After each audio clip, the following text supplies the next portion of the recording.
विधानसभा में तो बहुत विधेयक पारित हो जाता है, लेकिन उन्होंने कहा कि इसको लोकसभा में भी पारित करिए, 9वीं अनुसूची में डालिए। 9वीं अनुसूची में कौन डालेगा?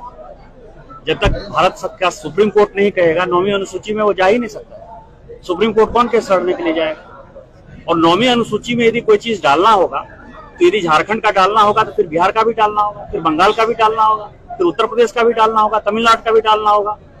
ये तो केवल जो है पूरे देश को तोड़ने वाली जो शक्ति है, जो बांग्लादेशी और आईएसआई मैं कह रहा हूं कि सरकार चलाती है, वही ये 32 के खतियान की बात करता है। दूसरा बात सवाल ये है कि देवघर का आदमी क्या करेगा? उसके पास तो 32 का खतियान ही नहीं है। मधुपुर का आदमी क्या करेगा? उसके पास 32 का खतियान नहीं है। सारठ, पालोजोरी, जामताड़ा का आदमी क्या करेगा? धनबाद का आदमी क्या करेगा? बोकारो का आदमी क्या करेगा? कोल्हान का आदमी क्या करेगा? 32 का खतियान किसी के पास नहीं है। कि पहला बात तो माननीय सांसद जो इतने बड़े ओहदे पर है और उनके पास बयान देने का उनके पास लहजा नहीं है, तरीका नहीं कि उन्हें किस प्रकार बात रखना चाहिए।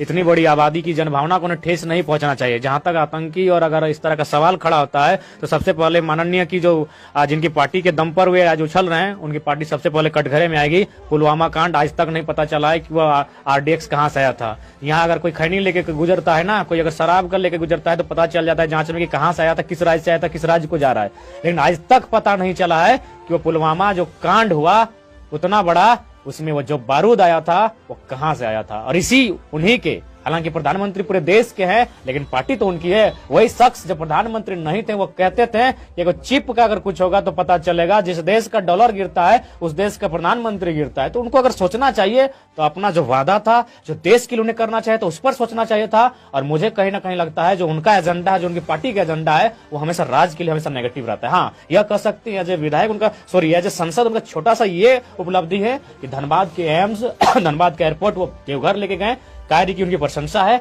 लेकिन बाकी अगर बात करें तो वह इंसान पूरी तरह से झारखंड को चाहता है कि यहाँ के लोग बदहाल रहे, यहाँ के लोग तंगहाल रहे। हमें नहीं चाहिए आपका वो विकास, हमें 1932 का खतियान उससे ज्यादा कहीं महत्वपूर्ण है। आप राज्य तोड़ने, आप अन्य राज्यों की बात करते हैं कि सभी कि राज्य में भेद ना करें, तो ठीक है, यहाँ की आबादी को अब बिहार में सुनिश्चित करें नौकरी देना, या फिर यहाँ की आबादी का गुजरात में नौकरी देना सुनिश्चित करें।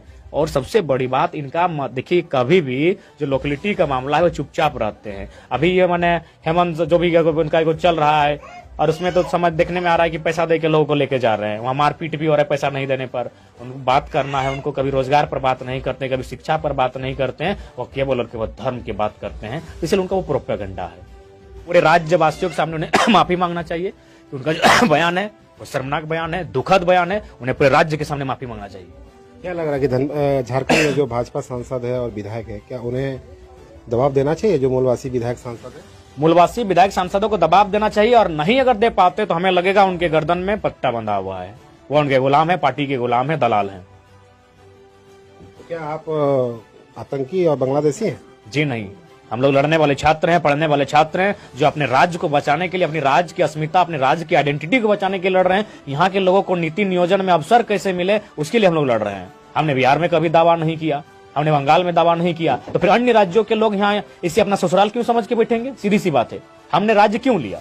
इसीलिए लिया कि यहाँ के जो लोग पिछड़े, शोषित, वंचित लोग हैं उन्हें मौका मिलेगा। तो कहीं ना कहीं संसद की मति मारी गई है। उन्हें पहले अपने जो उनका जो मैनिफेस्टो में था, उनकी जो गवर्नमेंट, खासकर वो संसद है, यानी जो दिल्ली का जो वचन था प्रत्येक साल कितना करोड़ का नौकरी, उस पर उन्हें चर्चा करना चाहिए। वो जानना वो भारतीय जनता पार्टी के हैं और उनकी नजर में जो उस पार्टी की विचारधारा से भिन्न है वो उनको बांग्लादेशी लगता है, वो उनका आतंकवादी लगता है। जो भी है, आज अगर कोई बीजेपी में भी है, कल अगर उस पार्टी से निकल जाता है तो बीजेपी वाले लोग उनके पास एक सर्टिफिकेट बहुत शानदार है, देशद्रोही का, पाकिस्तानी कहने का, आतंकवादी कहने का, टेररिस्ट कहने का, ये उनका प्रचलन है। और इसी के दम पर वो गवर्नमेंट बनाती है, चुनाव के समय दंगे करवाती है। तो ये उनका प्रोपोगेंडा बीजेपी द्वारा जिन मामलों में, विशेषकर जो बहनों को लेकर जो दुष्कर्म अथवा उनके साथ अन्याय का मामला आया है, उसी में उन्होंने इंटरफेयर किया है जहां जाति धर्म का मामला हो। बाकी अगर हम मर जाए कट जाए कोई मतलब नहीं है। तो मुझे लगता है एक संसद के दृष्टिकोण से, एक शिक्षित संसद है, कहीं ना कहीं पार्टी को खुश करने के लिए आप इस हद तक ना गिरे। क्या लग रहा है कि अब ये लोग संसद में ये बात उठाएंगे, अब जो अभी ये विरोध कर रहा है? ये शख्स नहीं उठाएगा ये शख्स नहीं उठाएगा, PN सिंह नहीं उठाएंगे, संजय सेठ नहीं उठाएंगे, जयंत सिन्हा नहीं उठाएंगे। ऐसे 4-5 सांसद हैं जो झारखंडियों का हित नहीं चाहेंगे। कौन उठाएगा? मुझे लगता है इस पर गिरिडीह सांसद को उठाना चाहिए, वो लोकल है, लेकिन हालांकि वो भी सेंट्रल पार्टी से उनका टाई अप है।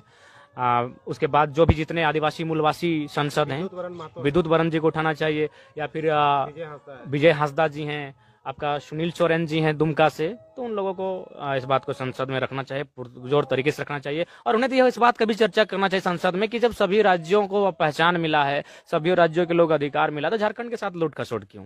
उनको डबल वोटर आईडी का मामला रखना चाहिए था, अवैध बस बसाव का मामला रखना चाहिए था उन्हें। क्या लग रहा है अभी तक ये लोग मुखर होकर तो आवाज उठाया नहीं, तो क्या लग रहा है संसद में उठाएंगे आवाज?